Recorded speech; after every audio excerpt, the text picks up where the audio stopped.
Hi friends, வணக்கம். Welcome back to my channel. இன்றைக்கான video கண்டிப்பாக எல்லாருக்குமே ரொம்பவே யூஸ்ஃபுல்லாக இருக்கும். அதே சமயத்தில் இந்த மாதிரி கூட ஒரு சில விஷயங்களை நம்ம செய்ய முடியுமா, அதுவும் கிச்சனில் அப்படின்னு யோசிக்கிற அளவுக்கு நான் ஒரு சில கிச்சன் குறிப்புகளும் ஷேர் பண்ணியிருக்கேன். ஸோ வீடியோ கண்டிப்பாக உங்களுக்கு ரொம்பவே யூஸ்ஃபுல்லாக இருக்கும்.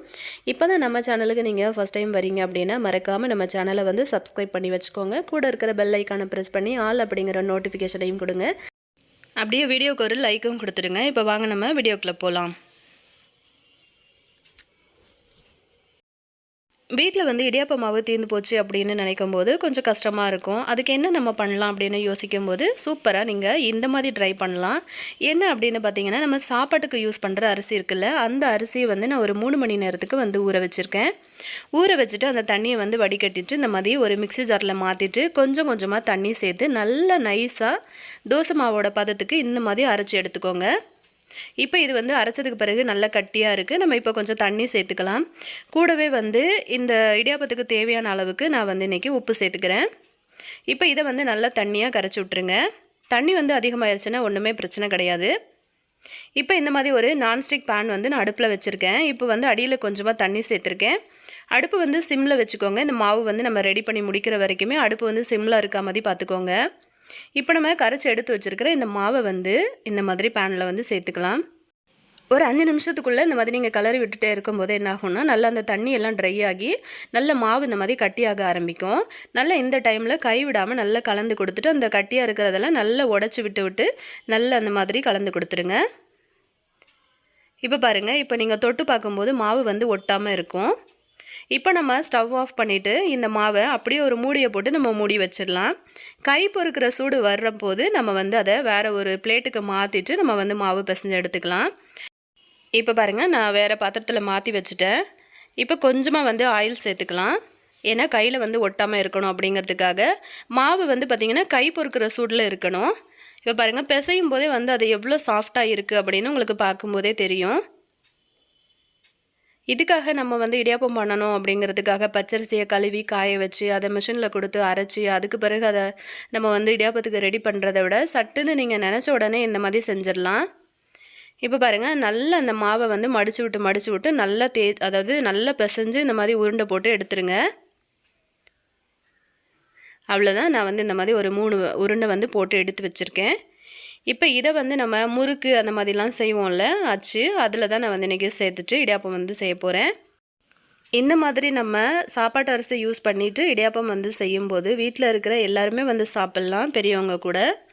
இப்போ பாருங்கள், நான் அந்த மாதிரி அச்சு எடுத்திருக்கேன். உள்ளுக்குள்ளே ஆயில் அப்ளை பண்ணியிருக்கேன். மாவு ஒட்டாமல் இருக்கணும், நம்ம பிழியும் போது ஒட்டாமல் வரணும் அப்படிங்கிறதுக்காக. இப்போ இந்த மாதிரி உருண்டைகளை உள்ளே சேர்த்துக்கலாம். இப்போ இந்த ரெசிபி நீங்கள் நைட்டுக்கு இடியாப்பம் பண்ண போகிறீங்க, உங்ககிட்ட இடியாப்பம் மாவு இல்லை அப்படின்னும் போது நீங்கள் ஒரு 6 மணி அந்த மாதிரி டைம்லேயே நீங்கள் அரிசியை ஊற வச்சிடலாம். ஒரு 3 மணி நேரம் ஊறினா மட்டும் நமக்கு போதும். இப்போ பாருங்கள், நான் இந்த அச்சில் சேர்த்துட்டு இந்த மாதிரி சுற்றி விடுறேன் பாருங்கள். இப்படி சுற்றும் போதே பார்த்திங்க அப்படின்னா பஞ்சு போல் வந்தது அந்த மாவு. ஏன்னா நம்ம மாவை நல்லா வேக வச்சுருக்கோம் இல்லையா, ஸோ அதனால் இந்த மாதிரி இடியாப்ப அதாவது என்கிட்ட இடியாப்ப பிளேட் கிடையாது, அதனால நான் இந்த மாதிரி இட்லி பிளேட்டில் வச்சுருக்கேன். இட்லி பிளேட்டில் லைட்டாக ஆயில் அப்ளை பண்ணிக்கோங்க, அப்போ தான் அது ஒட்டாமல் வரும். எனக்கு பார்த்திங்கன்னா ஒரு 15-16 இடியாப்பம் கிடச்சிது. அதாவது ஒரு சின்ன டம்ளரில் 1 டம்ளர் அளவுக்கு தான் அரிசி நான் போட்டேன். இப்போ பாருங்கள், இது எல்லாத்தையும் நம்ம ஒரு 10 நிமிஷம் வரைக்கும் வேக வச்சா போதும். 10 நிமிஷம் வெந்ததுக்கு பிறகு நான் எடுத்து காட்டுறேன் பாருங்கள் எந்த அளவுக்கு வந்திருக்கு அப்படின்னு. பார்க்கும்போதே உங்களுக்கு தெரியும், நல்ல சாஃப்டாக பஞ்சு போல் நல்ல வெள்ளை விளையர்னு வந்திருக்கு. சாப்பிடும்போதும் அவ்வளோ சூப்பராக இருந்தது. வீட்டில் பார்த்திங்கன்னா உருளைக்கிழங்கு கிரேவி இருந்துச்சு, ஸோ அது கூட நான் சர்வ் பண்ணேன். ரொம்ப ரொம்ப சாஃப்டாக பஞ்சு போல் இருந்ததுங்க. கண்டிப்பாக நீங்களும் ஒரு தடவை இந்த ரெசிபியை ட்ரை பண்ணி பாருங்கள். பாருங்கள், நான் பிச்சு காட்டும்போதே உங்களுக்கு தெரியும் எவ்வளோ சாஃப்டாக இருக்குது அப்படின்னு. ஸோ அவசரத்துக்கு நம்ம இந்த மாதிரி ரெடி பண்ணிக்கலாம். வாழைப்பூவை பொறுத்த வரைக்கும் அதை க்ளீன் பண்ணணும் அப்படின்னும் போது ரொம்பவே கஷ்டப்படுவோம். அதை க்ளீன் பண்ணி முடிக்கிறதுக்குள்ளே நமக்கு போதும்னு ஆயிரும். அதே சமயத்தில் பார்த்திங்கன்னா கை ஒரு மாதிரி பிசுன்னு ஒட்ட ஆரம்பிச்சிரும். அதனாலே நிறைய பேர் வாழைப்பூ வாங்குறதுக்கு யோசிப்பாங்க. ஏன்னா அதை க்ளீன் பண்ணுறதுக்கு ரொம்ப சிரமம் அப்படிங்கிறதுனால. நம்ம வாழைப்பூ வந்து இந்த மாதிரி நமக்கு டைம் இருந்துச்சு அப்படின்னா நம்ம பொறுமையாக கூட இந்த மாதிரி அந்த நரம்பெல்லாம் எடுத்து விட்டுட்டு கீழே குட்டியாக ஒரு ரெக்கை மாதிரி இருக்கும் பாருங்கள், அதையும் நம்ம எடுத்து போட்டுட்டோன்னா ஈஸியாக இப்படியும் நம்ம க்ளீன் பண்ணலாம். இல்லை டைம் இல்லை நான் ஆஃபீஸ் போகிறேன் அந்த மாதிரிலாம் இருக்கிறவங்க வந்து ஈஸியாக இந்த மாதிரி வந்து கட் பண்ணி எடுத்துக்கலாம். அதாவது அந்த பூவை வந்து உடச்சிடாமல் இந்த மாதிரி முழுசாக இருக்கிற மாதிரி எடுத்துக்கோங்க. எடுத்துட்டு வந்து இந்த மாதிரி கத்தியை வச்சு இப்படி தட்டினீங்கன்னா அந்த ரெக்கை மாதிரி இருக்குது பாருங்களேன், அது ஃபுல்லாகவே உங்களுக்கு வந்து ரிமூவ் ஆகி வந்துடும். கத்தி வச்சு ஈஸியாக நீங்கள் இப்படி எடுத்துருங்க. அதுக்கப்புறம் வந்து பார்த்திங்கன்னா இந்த பூ எல்லாத்தையும் அப்படியே ஒன்று சேர வச்சுட்டு இப்படி அந்த கத்தியை பிடிச்சி அந்த பூவை மட்டும் மேலே பிடிச்சி இழுத்திங்க அப்படின்னா அவ்வளோ நேரமும் உங்களுக்கு வந்து கையோடு வந்துடும். ஸோ நீங்கள் உதிரி உதிரியாக வாழைப்பூ வந்து உதுத்து விட்டுட்டு க்ளீன் பண்ணுறதை விட இந்த மாதிரி அப்படியே பீஸ் பீஸாக கட் பண்ணிவிட்டு இப்படி வந்து க்ளீன் பண்ணிங்க அப்படின்னா உங்களுக்கு ரொம்ப ரொம்ப ஈஸியாக இருக்கும். இப்போ இந்த வாழைப்பூ வந்து கருக்காமல் இருக்கிறதுக்காக புளிச்ச மோரில் தண்ணி கலந்துட்டு நீங்கள் அதுக்குள்ளே போட்டு வச்சிங்க அப்படின்னாலும் உங்களுக்கு வந்து வாழைப்பூ கருப்பாகாமல் இருக்கும்.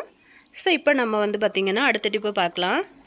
சில நேரத்தில் நம்ம என்னதான் டீ தூள் போட்டாலுமே வந்து அந்த டீயில் அதாவது கொதிக்கும் போது இருக்கிற கலர் வந்து டீ வடிகட்டினதுக்கு பிறகு வர்றதில்லை. அது என்ன காரணம்னு பார்த்திங்கன்னா இந்த மாதிரி டீ வடியிலேயே அந்த டிகாஷன் ஃபுல்லாகவே தங்கிடும் கடைசியாக.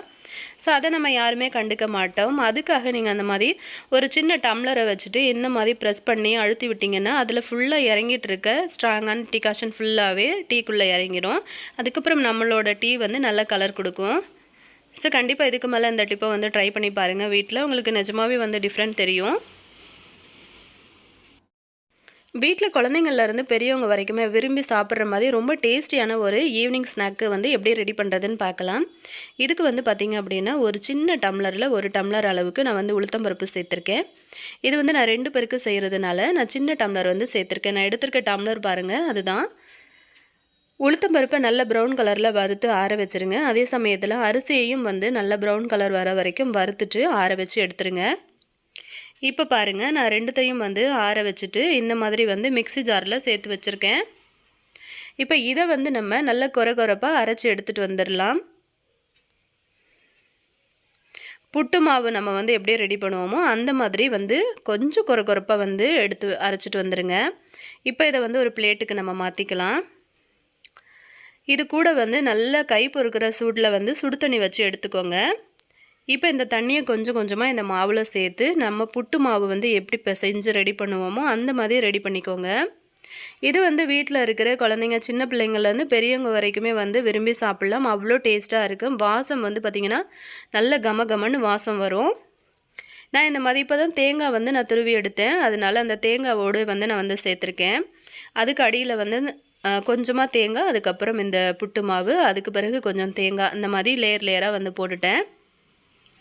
வீட்டில் வந்து பொம்பளை பிள்ளைங்க இருக்கிறாங்க அப்படின்னா கண்டிப்பாக இந்த ரெசிபி வந்து வாரத்துக்கு 2 தடவையாவது ட்ரை பண்ணி செஞ்சு கொடுங்க. ஏன்னா இவங்களுக்கு வந்து கர்ப்பப்பையை வந்து ரொம்பவே பலப்படுத்தி கொடுக்கும். அதே சமயத்தில் இடுப்பு வலி முதுகு வலி பிரச்சனைலாம் இருந்தால் கூட இது வந்து சரி பண்ணும். உளுத்தம்பருப்பு வந்து எவ்வளோ ஹெல்தி அப்படிங்கிறது நான் சொல்லி தான் தெரியணும் அப்படிங்கிறது கிடையாது, எல்லாருக்குமே தெரியும். இந்த மாதிரி இட்லி பாத்திரத்தில் வச்சு ஒரு 10 நிமிஷம் வேக வச்சா போதும். இப்போ இதை வந்து நான் ஒரு பிளேட்டுக்கு மாற்றிடுறேன். இது ஆறுனதுக்கு பிறகு இந்த மாதிரி பிளேட்டில் கொட்டிட்டு கூட வந்து நாட்டு சக்கரை ஏதாவது ஒன்று சேர்த்துட்டு குழந்தைங்களுக்கு சர்வ் பண்ணுங்க. ரொம்ப ரொம்ப டேஸ்ட்டாக இருக்கும். என்கிட்ட நாட்டு சக்கரை இல்லை, ஸோ ஒயிட் சுகர் தான் சேர்த்துருக்கேன். இன்னொரு நல்ல வீடியோவில் நான் உங்களை திரும்ப மீட் பண்ணுறேன் ஃப்ரெண்ட்ஸ். தேங்க்யூ.